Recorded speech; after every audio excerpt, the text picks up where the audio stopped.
Este programa é livre para todos os públicos.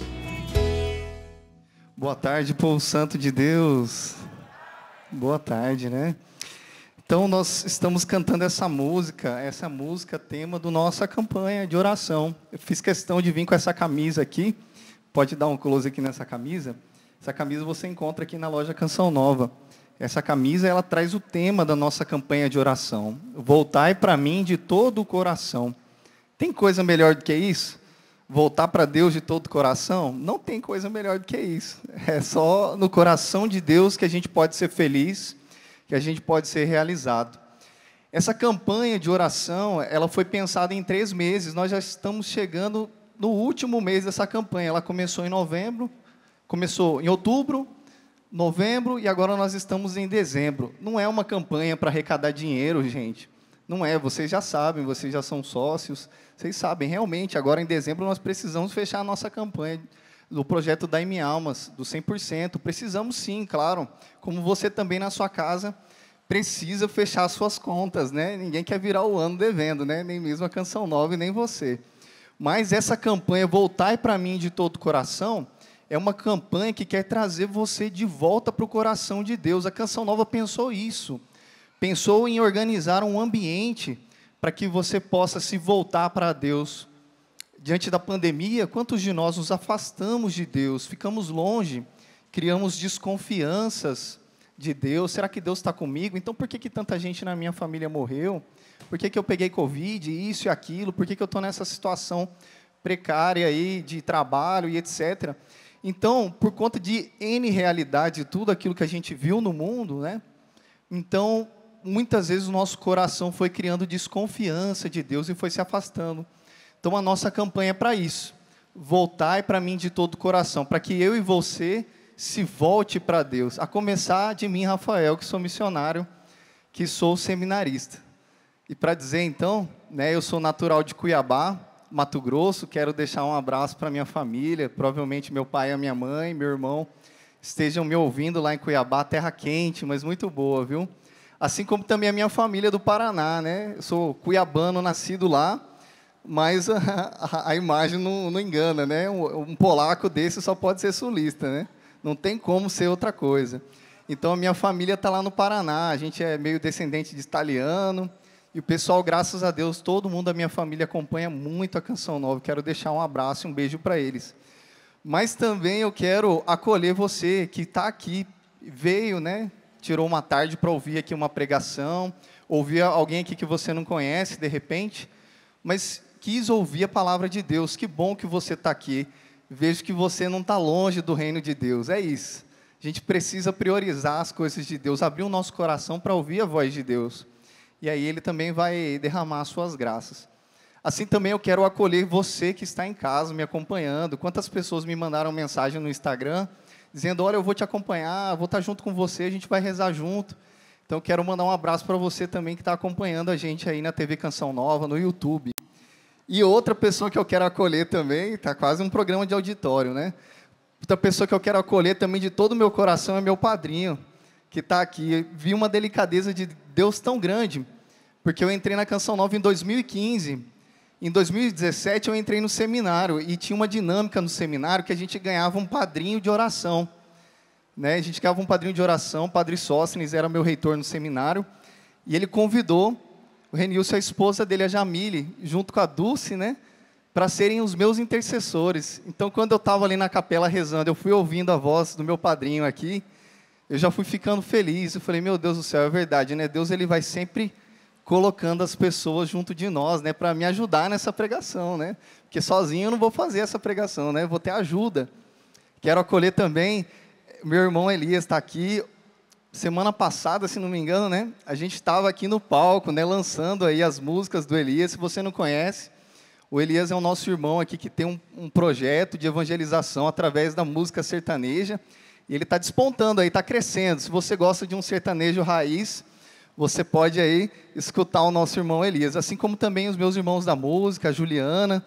Juliana também já deu aula para mim de música, mas eu não aprendi, viu, gente? Infelizmente, passei muita vergonha com ela. Mas é isso. para dizer tudo isso, essa acolhida, para dizer o quê? Nós estamos em família, gente. A Canção Nova é assim, é um ambiente de família. E eu quero que, de fato, você se sinta em casa aqui, se sinta em família comigo. E por isso, através desse tema, Voltai para mim de todo o coração, me deram um subtítulo nessa segunda parte da quinta-feira de adoração. E o meu subtítulo ele está no Evangelho de São Marcos, no capítulo 2. Se você tem a sua Bíblia aí em casa, se você tem a sua Bíblia aqui, você pode abrir ela para a gente dar uma passeada na Bíblia aí, tá bom? A gente vai passear para lá e para cá na Bíblia. Até porque eu acho muito bonito, né? Eu vi as pregações antigas do Padre Jonas e eu via como ele passeava na Bíblia, ele ia para trás e para frente, e ele falava um versículo e falava outro, e depois eu pensava, quando eu era ali mais jovem, né? E fazendo o caminho vocacional, nossa, eu quero ser assim também, né? Estou longe, mas eu estou tentando, né? Então eu vou tentar também, assim, trazer para vocês aqui um pouco dos meus estudos de teologia. Essa semana foi uma semana muito intensa para nós lá no seminário. Eu estou no 2º ano de teologia.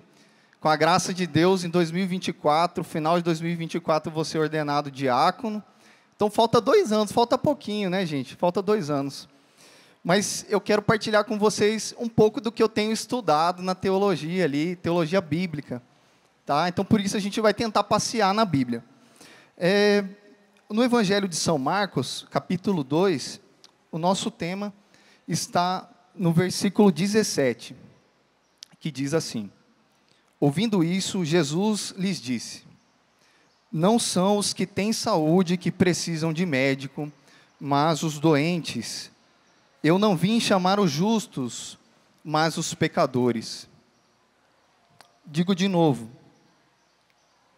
não são os que têm saúde que precisam de médico, mas os doentes.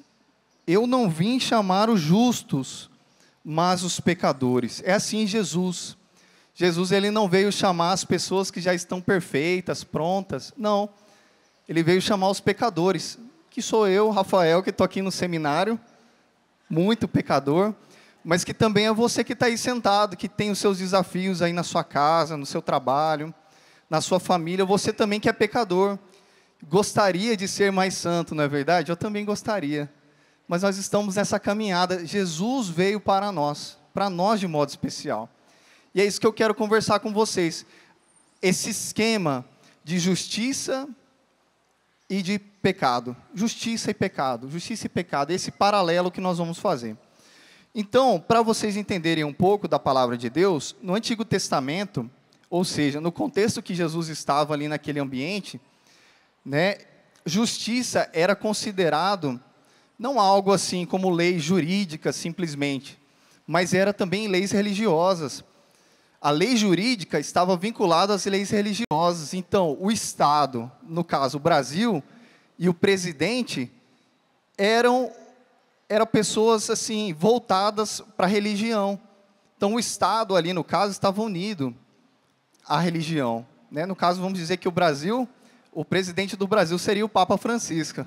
Amém, aleluia, né? Que bom que fosse, né? Então, no tempo de Jesus era assim. O representante político era também o representante religioso. Então, as leis, elas se mesclavam. As leis, uma lei estava vinculada à outra. A lei da sociedade era isso. Para você ser uma pessoa justa diante da sociedade, você precisava cumprir todas as leis. O cumprimento das leis vinculava à justiça. E como nós estamos num contexto religioso, a justiça também estava vinculada à santidade. Né? No profeta Isaías, nós vemos que a santidade de Deus é tão grande, e o profeta Isaías vai mostrando, Deus é santo, 3 vezes santo, santo, santo, e vai repetindo isso várias vezes nas passagens de Isaías, para dizer o quê? Que o homem, ele precisava cumprir as leis, precisava cumprir aquele esquema de leis, para que ele também fosse santo.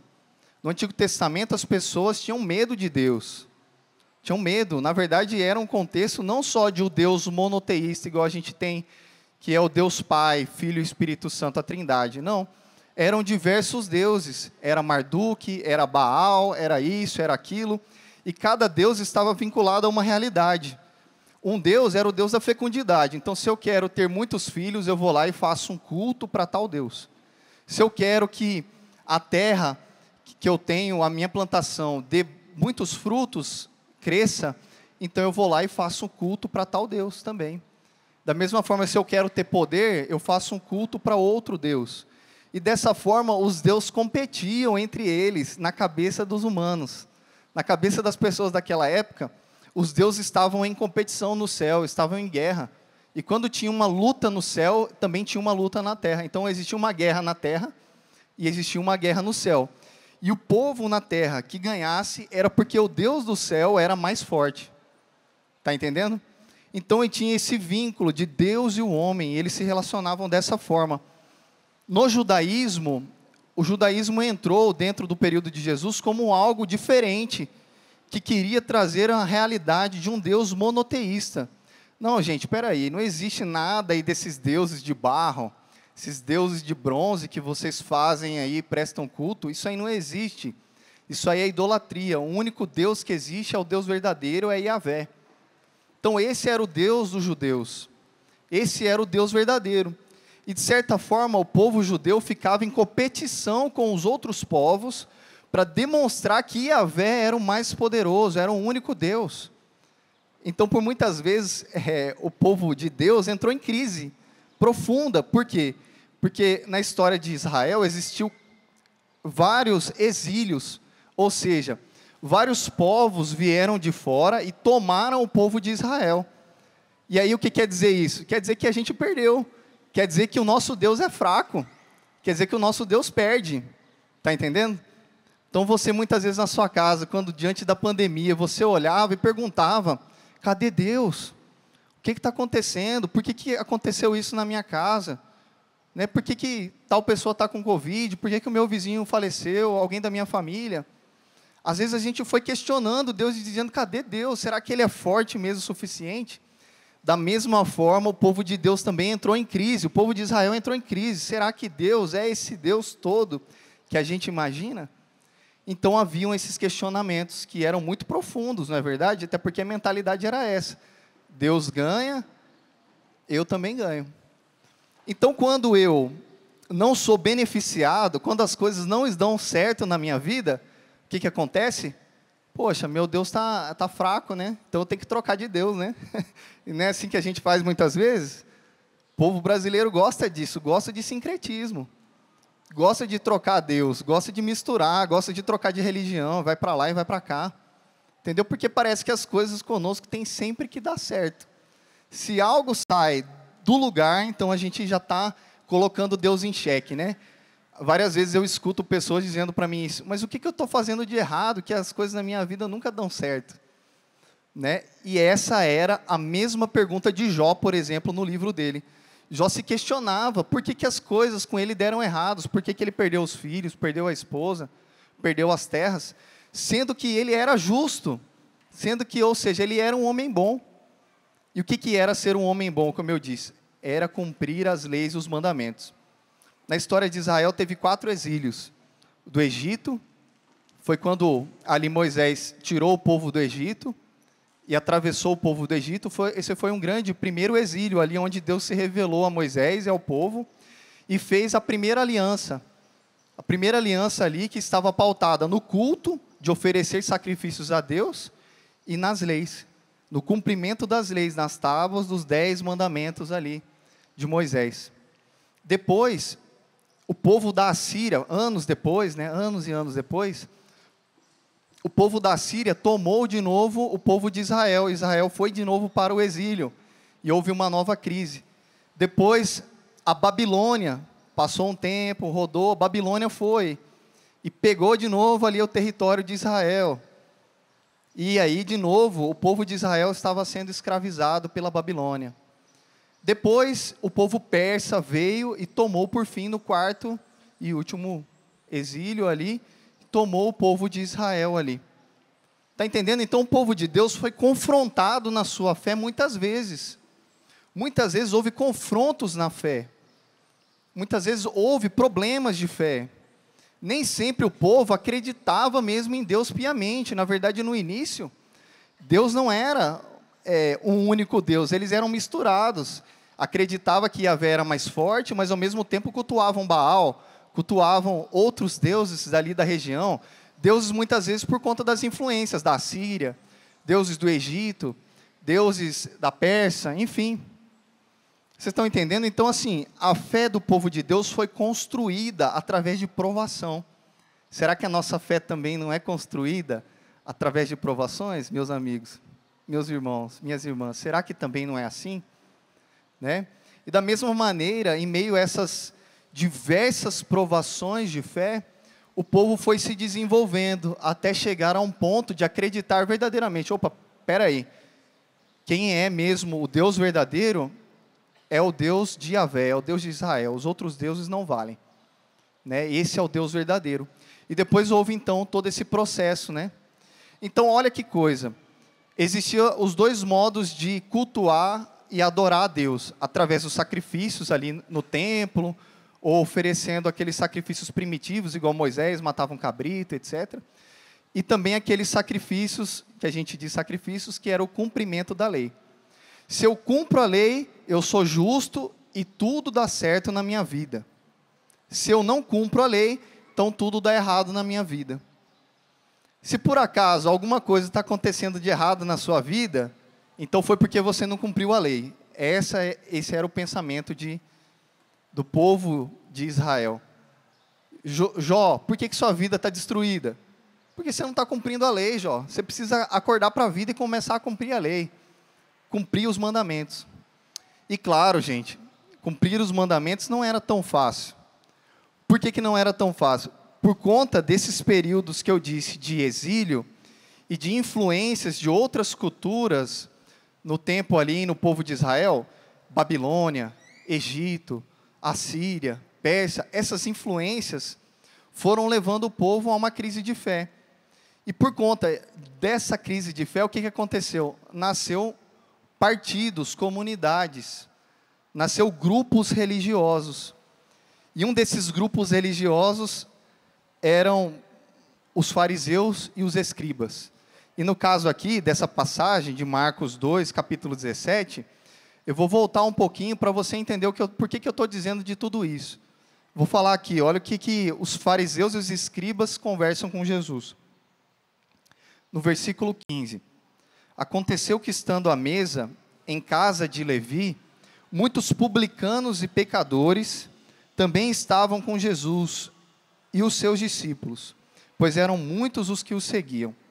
Os escribas dos fariseus, vendo-o comer com os pecadores e os publicanos, diziam aos discípulos dele: que ele come com os publicanos e pecadores? Que Jesus é esse que come com os publicanos e pecadores? Que Jesus é esse que burla a lei? Que Jesus é esse que ultrapassa a lei? Que homem é esse que ultrapassa a lei? Esse era o questionamento dos escribas e dos fariseus para Jesus. Mas Jesus está dizendo: olha, eu não vim para vocês que estão cumprindo a lei à risca, eu vim para os pecadores. Eu não vim para aqueles que já estão perfeitos. Eu vim para os pecadores. Mas por detrás dessa fala de Jesus também está dito o quê? Que Jesus, ele sabia da realidade mais profunda da lei, o que era essencial da lei. O grupo dos fariseus, por conta dessas idolatrias de outros povos, outras culturas, outras religiões, o grupo dos fariseus foi criando um rito, um modo próprio de viver, e eles foram conquistando o terreno ali em Israel. Eles eram um grupo de leigos, muito ascetas, muito penitentes, estudiosos da palavra de Deus, guardiões da lei. Então eles cuidavam das leis, junto com os escribas. Podia ser que alguns escribas eram também fariseus, né? Mas os escribas eram aqueles que anotavam, que escreviam os contratos jurídicos. Lembra que eu falei? Religião e Estado era a mesma coisa. Então, se você vendia uma casa, né, se o meu padrinho fosse vender a casa dele, ele tinha que chamar um escriba. Aí o escriba ia fazer o contrato, ia escrever o contrato ali da casa dele, para que ninguém pudesse sair prejudicado naquilo. Então, no tempo de Jesus, imagina, né, hoje no Brasil, 2022, a gente já tem um índice de analfabetismo. 1980, quanto era maior esse índice de analfabetismo? 1800, quanto mais ainda era maior esse índice de analfabetismo. Imagina, gente, 500 antes de Cristo. Imagina, 100 antes de Cristo. Imagina, no período de Jesus Cristo, o analfabetismo era muito grande. Ninguém sabia escrever e ninguém sabia ler. Então, olha ali a pobreza e a simplicidade do povo de Israel. Então, para isso, existiam os escribas que estavam cuidando das leis. Eles escreviam nos pergaminhos os contratos jurídicos, mas também as leis religiosas. Então, Jesus começa a se confrontar com isso, porque eles saíram daquilo que era o essencial da lei. E o que era o essencial da lei? Eu vou voltar ali lá na primeira aliança, lá em Deuteronômio. Agora a gente vai começar a passear na Bíblia, tá bom? Deuteronômio tem aqui no capítulo 6, a primeira parte desse contrato jurídico que o povo fez com Deus, que foi ali a primeira lei, a lei mais importante. Está aqui, eu vou ler aqui para vocês. Diz assim, capítulo 6 do livro de Deuteronômios, versículo 4. Ouve, Israel, Yahvé nosso Deus é um único Yahvé. Primeira lei, Deus é o nosso único Deus, é só Ele, não há outro. Ele é o nosso Deus Todo-Poderoso, Yahvé é o único, não tem outros deuses. Portanto, amarás a Yahvé teu Deus com todo o teu coração, com toda a tua alma e com toda a tua força. Que essas palavras que hoje te ordeno estejam em teu coração. Tu as incluirás, tu as inculcarás aos teus filhos, e delas falarás, sentado em tua casa, andando em teu caminho, deitado e de pé. Tu as atarás também às tuas mãos, como um sinal, e serão como um frontal entre os teus olhos. Tu as escreverás nos umbrais da tua casa e nas tuas portas. O que quer dizer isso? Já que Deus é o único Deus, então tudo que você faz é com todo o coração para Ele, toda a tua vida é para Ele, toda a tua história é para Ele. Se você está trabalhando, você está falando de Deus.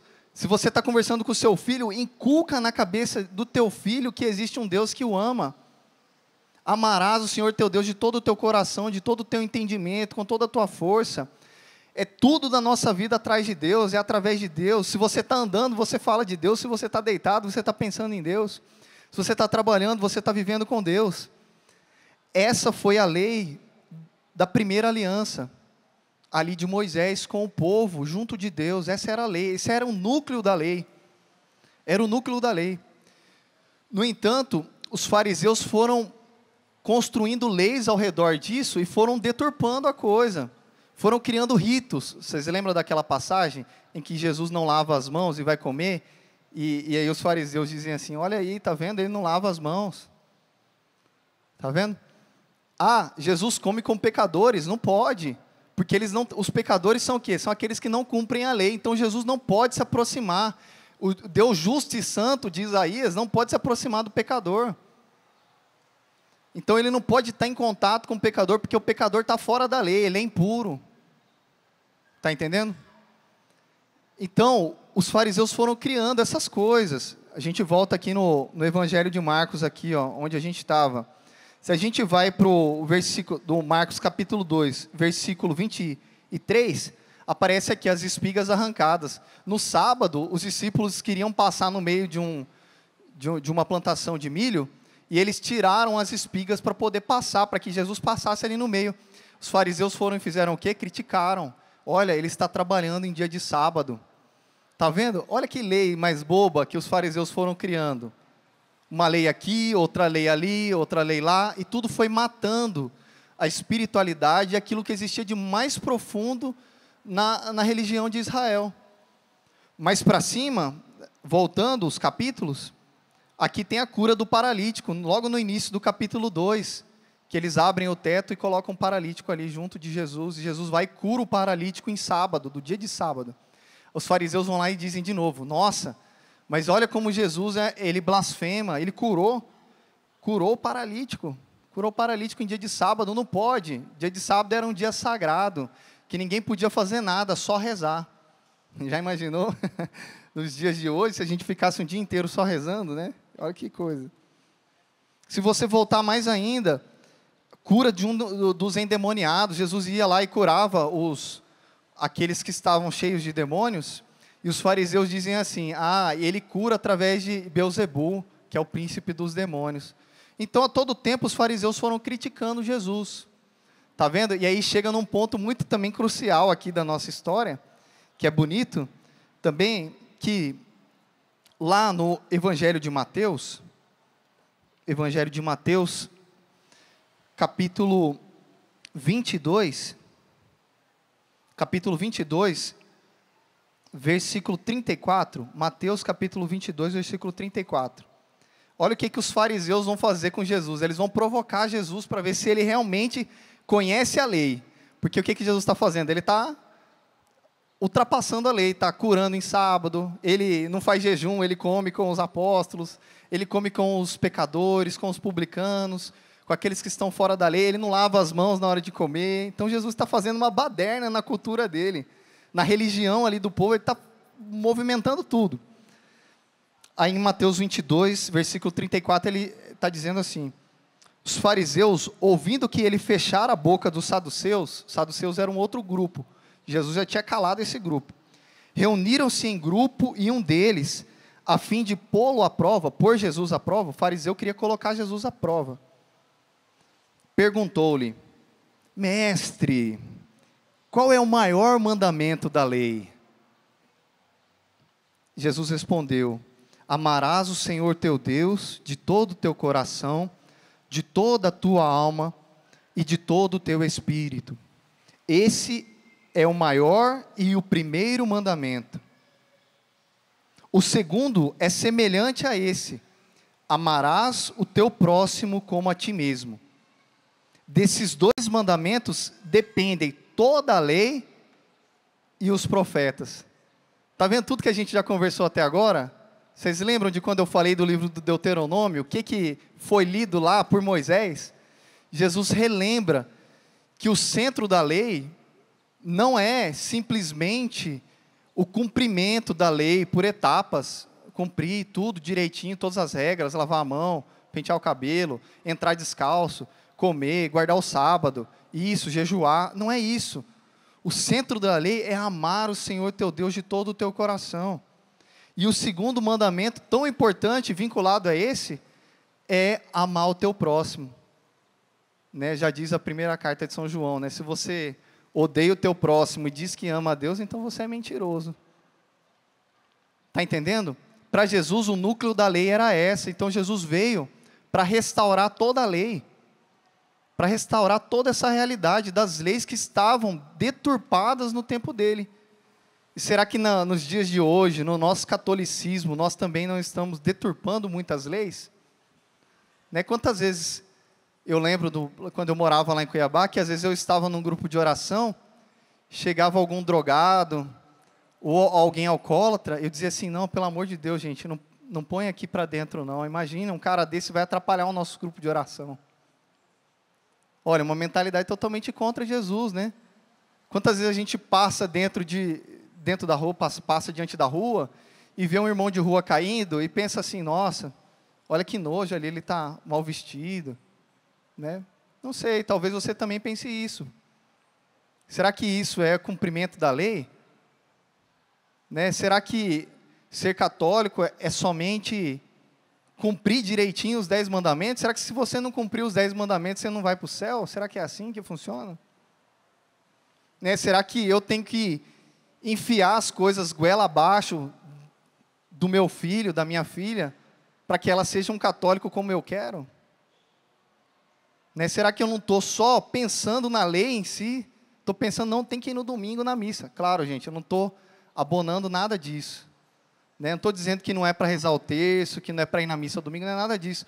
Mas eu estou dizendo que o núcleo da lei, muito mais do que você obrigar teu filho a ser católico ou católica, é você amar ele, amar e mostrar que Deus o ama.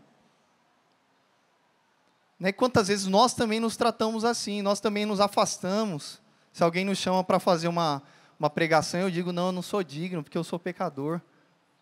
Será que isso combina com Jesus? Não combina, gente. Será que se você é chamado, talvez na sua paróquia, para ser um ministro da Eucaristia, não, pelo amor de Deus, eu não posso tocar em Jesus, porque eu sou muito pecadora, eu sou muito pecador. Será que a sua mentalidade também não é essa? Não é uma mentalidade de fariseu, que quer cumprir os 10 mandamentos? Gente, ninguém vai conseguir cumprir os 10 mandamentos à risca, não. Porque Deus não veio buscar os perfeitos, Ele veio buscar os pecadores. No céu, já dizia São João da Cruz, eu não vou chegar lá no céu e Jesus vai perguntar para mim, Rafael, quantos terços você rezou, quantas missas você foi? Claro, tudo isso é importante, mas se eu faço tudo isso sem amor, então do que vale? Né? Claro, que é melhor fazer no desgosto do que não fazer, né? Mas assim, lá no céu, quando eu chegar, Jesus vai me perguntar, e aí, você amou os seus irmãos da Canção Nova? E aí, Rafael, o que você fez para o seu irmão de quarto lá do seminário, quando ele roncava de noite? O que você fez? Você amou ele? E aí, Rafael, quando teu irmão ficou doente, você foi visitar ele? Rafael, você amou a mim de todo o teu coração, expressou esse amor através da caridade? Você fez isso?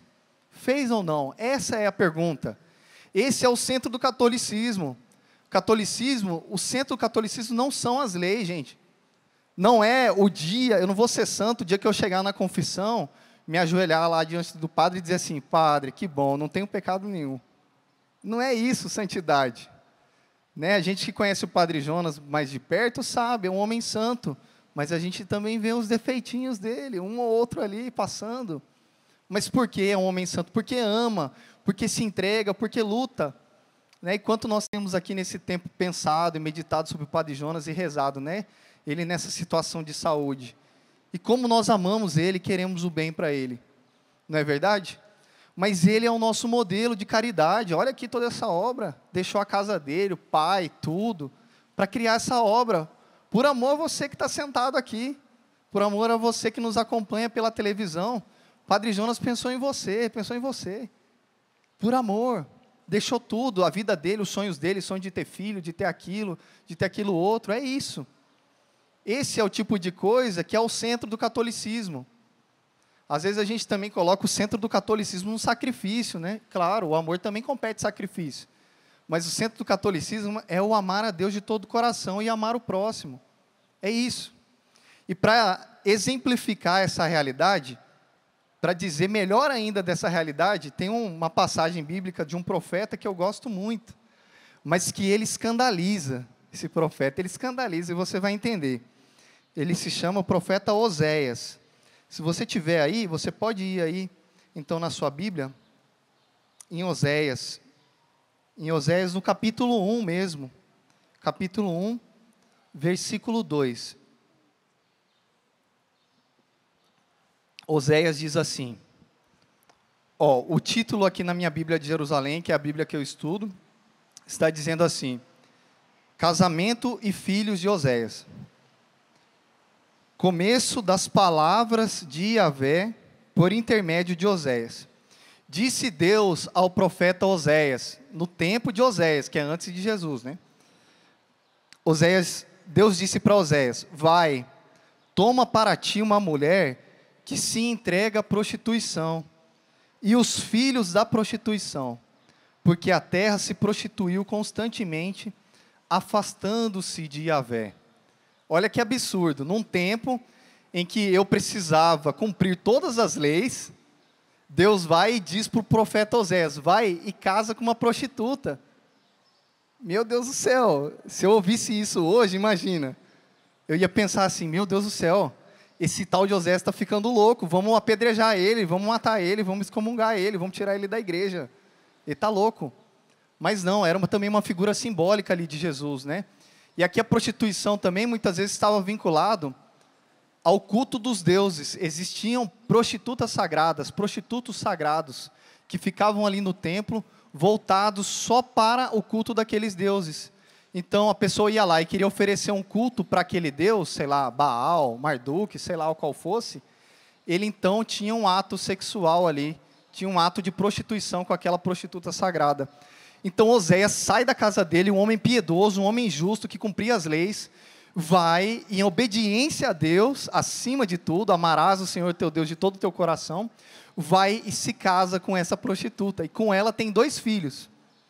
E esse casamento, junto com os filhos, é um sinal, no meio de Israel, de que Deus olhou para a primeira aliança e viu que o povo não cumpriu a aliança, ou seja, o povo se prostituiu, o povo se entregou a outros deuses, não cumpriu, amarás o Senhor teu Deus de todo o teu coração, e foi se entregando para outros deuses. Então Deus, através de Oséias, diz assim: poxa, a gente fez uma aliança, mas você não concordou, mesmo assim eu vou insistir em você, mesmo assim eu vou continuar atrás de você, então vai lá, Oséias, e casa com uma prostituta, vai lá, Oséias, e realiza esse símbolo, casa de novo com o povo de Israel, porque sou eu, o teu Deus, que está de novo te tomando pelas mãos e casando com você. É assim mesmo, desgraçado, sem graça, que eu te quero, eu caso com você de novo. E aí o que acontece com Oséias? Vai achar que a vida de Oséias foi fácil, não. Aí no capítulo 3, o que acontece? No capítulo 3, Oséias percebe que a sua esposa traiu ele, largou ele, meteu o chifre nele. O cara, Oséias, era o famoso corno manso, corno convencido por Deus. E aí ele vai lá de novo, e Deus diz de novo para Oséias: olha, tua mulher foi, aquela prostituta te traiu, vai lá. Capítulo 3 de Oséias: disse-me Yahvé, vai novamente, ama uma mulher amada por outro, e que comete adultério, como Yahvé ama os israelitas. Aí o que Oséias faz? Vai de novo, casou com a prostituta traiu ele, porque era da natureza dela, já era prostituta, ela não se converteu, então vai de novo e trai ele. Aí Oséias faz o quê? Em obediência a Deus, vai de novo e casa de novo com essa mesma mulher, para dizer para ela: olha, não importa, você é uma bandida, você é uma sem vergonha, você é uma prostituta, mas mesmo assim eu te amo, e eu quero você. Assim como diz, como Yahvé ama os israelitas. Esse era o sinal que Deus, através de Oséias, queria representar. Que não importa, meu amigo, minha amiga, onde você esteja, o que você faça, você pecador do jeito que você é, Deus não se cansa de você. E Ele não se cansa de dizer: volta para mim de todo o teu coração. Mas você vai lá de novo e diz assim: não, Senhor, agora eu me converto, agora eu vou, agora eu estou contigo. E eu vou lá e faço aquela aliança com Deus. Não, agora eu vou à missa todo domingo, agora eu vou amar o Senhor de todo o meu coração, agora eu vou me entregar ao Senhor.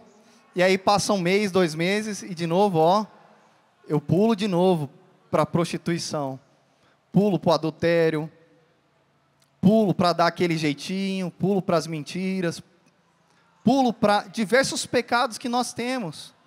Não é verdade? Temos diversos pecados. Quantas vezes nós esquecemos de Deus, não rezamos? Quem de vocês aqui, de repente, de manhã acorda e faz o nome do Pai e diz assim: Senhor, obrigado, que acordei mais uma vez? Ou que vai dormir e diz assim de novo: Senhor, em nome do Pai, do Filho e do Espírito Santo, obrigado, que eu vivi esse dia. Mas Deus, mesmo sabendo que a gente é como essa prostituta, sem vergonha, que trai de novo, Ele vai lá de novo e fala: igreja, vai lá e perdoa de novo esse teu filho, vai lá e pega de novo. Vai lá de novo atrás dele, porque é ele que eu quero, é com ele que eu quero casar, ele que é o meu esposo, ele é a minha esposa, é ele que eu quero. O Senhor nos ama de tal forma, com tanta intensidade, que Ele não se cansa de você. Ele não espera você se converter para te amar, Ele continua te amando, é hoje, é amanhã, é depois de amanhã, e você peca, e você levanta, e você peca de novo, e levanta, e peca, e Deus continua te amando, é ali como Oséias, é ali. Ele não se cansa, minha gente. E assim também a canção nova quer ser para você. A gente não quer se cansar de dizer: volta para Deus de todo o coração, pode voltar, volta para Deus. Você caiu, volta, não tem problema, vai e confessa de novo. Quanto tempo você que está aqui, você que me acompanha em casa, não se confessa? Pensa, vai e confessa. Ah, mas eu sou muito pecador, mas eu sei que se eu confessar, eu vou cair de novo depois, então para que eu vou confessar? Não, vai e confessa, é isso que Deus quer, vai, insiste. E Deus, da mesma forma, na nossa figura ali do Pai das Misericórdias, não se cansa de pegar você sujo, enlameado, e te amar, e te amar, e te amar, e te amar. E dizer para você de novo: ouve canção nova, ouve Israel. Yahvé, Deus, nosso Deus é um único Senhor. Amarás o Senhor teu Deus de todo o teu coração. Meu irmão, minha irmã, não adianta onde você queira ir, se você queira fugir do amor de Deus, Ele não se cansa de você. E Ele te ama todo dia, hoje, amanhã, depois de amanhã. Ele não se cansa. E assim também você deve ser na sua casa, amar o seu esposo hoje, amanhã. Ah, mas meu esposo é pecador, é sem vergonha, me larga para ficar no bar. É um adúltero, é isso, aquilo. Ama ele assim mesmo, ama. Ama, é o amor que faz com que a gente vença as batalhas. É o amor, gente. Ah, mas meu filho está na droga, ele não quer ir para a igreja. Toda vez eu chego em casa e ele está lá, drogado, ele está lá alcoolizado. Ama o teu filho, ama, abraça ele, põe ele para tomar banho, dá comida na boca dele, ama de novo, ama. Não se cansa, insiste. Esse é o chamado de Deus para nós essa tarde. Vamos meus irmãos, vamos minhas irmãs, não nos cansemos. Batalhemos no amor, sejamos fortes no amor. A tribulação bate na sua casa, vamos no amor, vamos vencer no amor. A dor bate na sua casa, é no amor. A dor toca a sua família, é no amor. Vamos vencer no amor. É amando, amando, amando como Deus nos ama. E depois, quando nós experimentamos esse amor, pode ter certeza que nós nos convertemos profundamente. E aí nós mudamos de vida. Quando eu me abro para viver esse amor, eu mudo de vida. E sabe quem que é o amor do Pai e do Filho? Sabe quem que é? Quem é esse sinal daquele que não se cansa de ser derramado e amado? E nos ama e está no meio de nós? Você sabe quem é? É o Espírito Santo. Por isso eu quero te convidar a ficar em pé, para que a gente possa rezar pedindo o amor de Deus. O amor de Deus para mim, para que eu volte de todo o meu coração. O amor de Deus para a sua família, para o seu esposo, para a sua esposa, para que eles se voltem de todo o coração. É o amor de Deus, é o Espírito Santo. Por isso eu te digo, vamos pedir agora através dessa canção o Espírito Santo de Deus. Vem, Espírito Santo de Deus. Vem, Espírito Santo de Deus. Esta palavra hoje que é proclamada em nosso meio pelo Rafael, o Senhor que nos convida a voltar para Ele, só é possível dar esse passo pelo poder do alto, pela força do Espírito. Pelas nossas próprias forças somos incapazes, mas como Rafael falava, nós temos o Espírito por nós. Por isso agora erga os seus braços, repete comigo: Espírito Santo de Deus. Espírito Santo de Deus. Sozinho eu não vou conseguir. Sozinho eu não consigo. Vem controlar. Vem controlar. Vem conduzir. Vem conduzir. Vem dirigir a minha vida. Vem dirigir a minha vida. O meu coração. O meu coração. Para que eu possa. Para que eu possa. Dar uma resposta positiva. Dar uma resposta positiva a esse chamado. Espírito,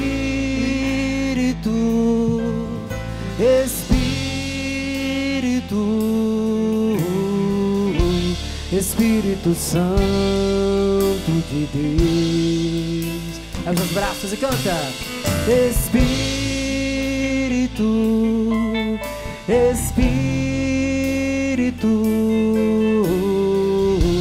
Espírito Santo de Deus. Vem controlar. Vem controlar todo o meu ser. Vem dirigir, Espírito Santo. Vem dirigir o meu viver. Põe a mão na sua cabeça. O meu pensar. A sua boca. O meu falar. Seu coração. O meu sentir. O meu agir.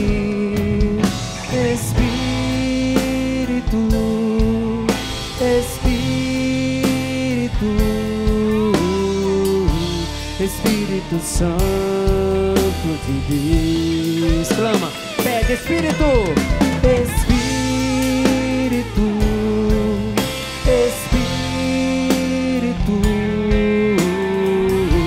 Espírito Santo de Deus. Os braços erguidos, Solta sua voz no Espírito agora. Vai orando desta forma, clamando, pedindo que o Espírito Santo venha controlar todo o seu ser. Vem, Espírito Santo, vem sobre nós nessa tarde.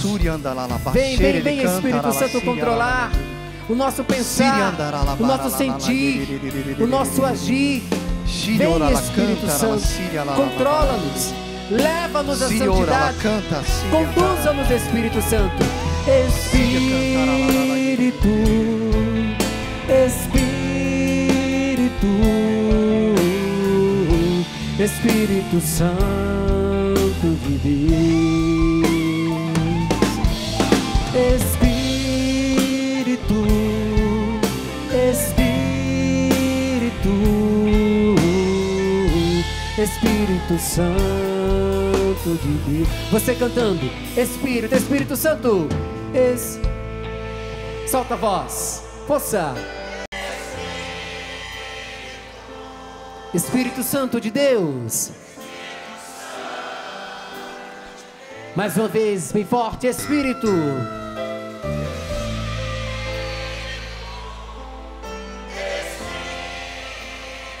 Espírito Santo de Deus.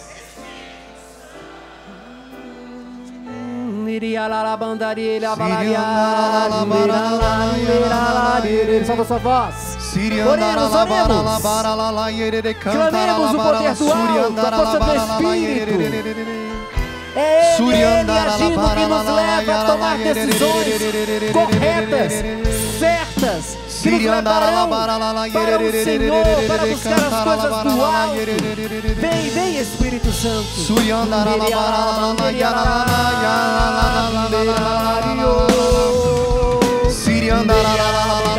Vem, Espírito Santo, reajustar os corações, mudar as mentalidades.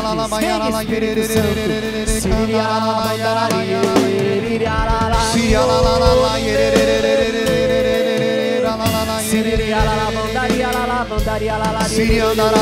Convence-nos, Espírito Santo, em deixar aquilo que é mal, aquilo que não convém, aquilo que não nos leva para o Senhor.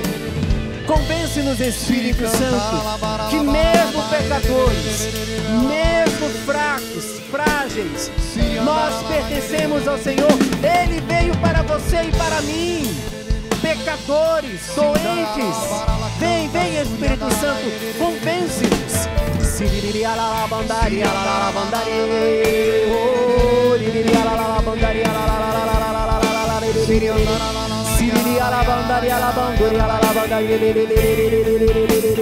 Muda os nossos pensamentos, Espírito Santo. Coloca a mão sobre a sua mente agora e ora no Espírito. Vem orar em nós, Espírito Santo, nesta tarde. No nosso pensar, que o nosso pensar seja o pensar de Cristo. Vem, Espírito Santo, vem, Espírito Santo. Ora em nós, ora nos nossos pensamentos.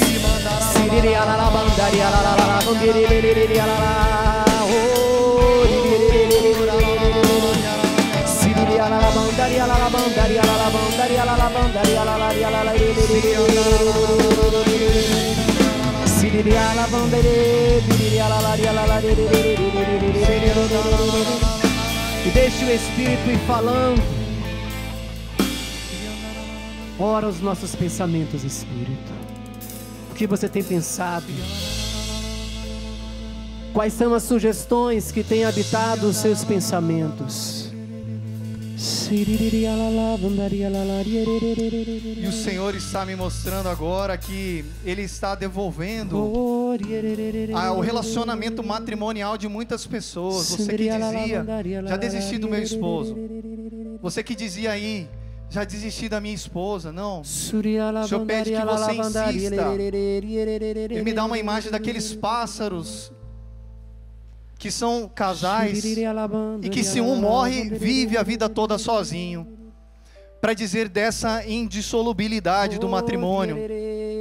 para dizer que o Senhor te dá a graça hoje, você que está sofrendo com o matrimônio, Ele te dá a graça hoje de amar mais, amar mais.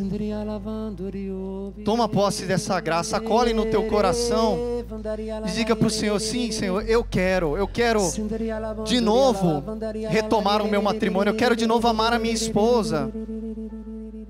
Se você já não sabe como ama a tua esposa, como ama o teu esposo, comece nas pequenas coisas, em um jantar, nas palavras românticas, no eu te amo, naquele selinho que faz muito tempo que vocês já não se dão mais. Mas deixa que o teu matrimônio seja restaurado nessa tarde. Pessoas atormentadas, essa é a palavra que me vem. Com vozes, tentando te convencer a se afastar do Senhor e dizendo, para quê? Não vale a pena.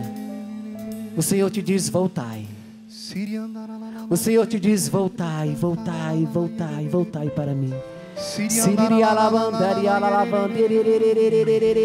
Vejo também uma pessoa que está em casa e ficou muito chateado com o seu pároco, com o padre da sua paróquia, e disse, lá eu não volto mais, lá eu não piso mais.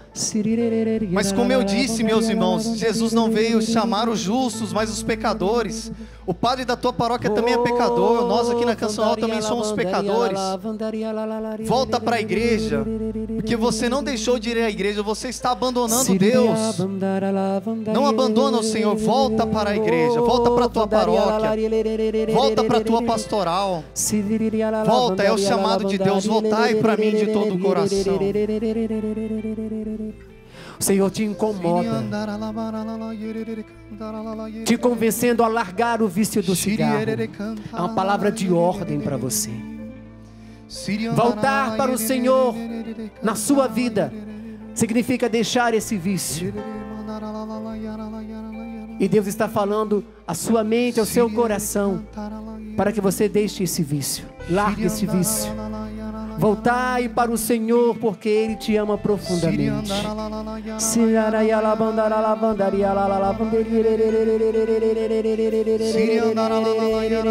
Você também em casa, jovem, que se sente muito indigno, muito pecador, não tenha medo de dar passo na sua vocação. O Senhor está te chamando. Segue a tua vocação. Eu vim para os pecadores, é para você que Ele veio. Não se sinta tão indigno. No caminho o Senhor vai te convertendo e vai te transformando, mas dê o passo. Procure, eu não sei se é um homem, se é uma mulher, se é para o seminário, se é para a Canção Nova, mas para onde seja, dê os passos, procure o vocacional aí. Mas não fique no sentimento de indignidade, de culpa. Não fique nisso. Assim como Jesus também quer curar muitos de nós esse sentimento de culpa. É algo que você fez no passado há muitos e muitos anos e que você carrega até hoje. Meu Deus, meus irmãos, chega disso, se liberta, em nome de Jesus, ser liberto agora do sentimento de culpa, vive uma vida livre porque o Senhor te ama, porque Ele insiste em você, Ele não olha para o teu pecado, Ele te ama, se liberta de todo o sentimento de culpa. Nós estamos no tempo do advento, neste tempo de preparação para a vinda do Senhor. E o Senhor te mantém de pé e te faz estar aqui, porque a sua missão é viver a preparação para o encontro com o Senhor. Eu convido você agora a pedir ao Senhor que te dê a graça de renunciar a tudo que tem impedido você de se preparar bem. Há quanto tempo você não tem buscado a confissão?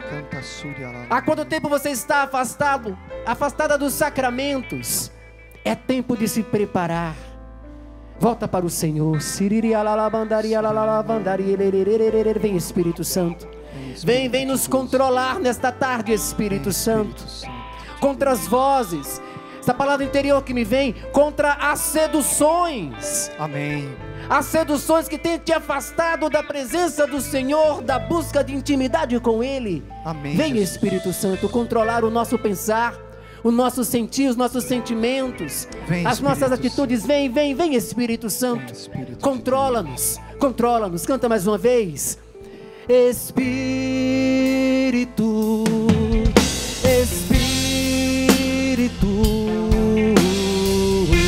Espírito Santo de Deus. Espírito, Espírito, Espírito Santo